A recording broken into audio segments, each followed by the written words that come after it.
fluffy, delicious eggless pancakes.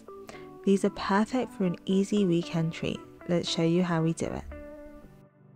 We tried to make you an easy pancake recipe with things you'll have lying around in the kitchen. So to get started, we're going to get a large bowl and a sieve, and to this we're going to add 1 cup of plain flour, which we're going to sift in, and then a pinch of salt and 2.5 teaspoons of baking powder. The baking powder is essential in getting the nice fluffy pancakes. We're then going to add about 2 tablespoons of caster sugar to add a hint of sweetness to our pancake batter. Then time for the wet ingredients, so we've added 1 tablespoon of oil, 1 cup of milk and about 1/4 teaspoon of vanilla extract.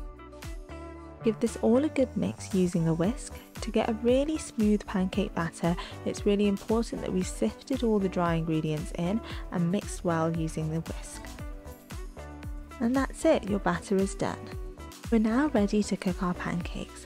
So add a ladle full of pancake batter on the non-stick pan on low to medium heat, and then let the pancakes do its magic. You'll see these bubbles start to form and then they'll start to pop. Once you see the bubbles on the surface and the edges turn slightly golden, it's time to flip the pancakes and cook the other side.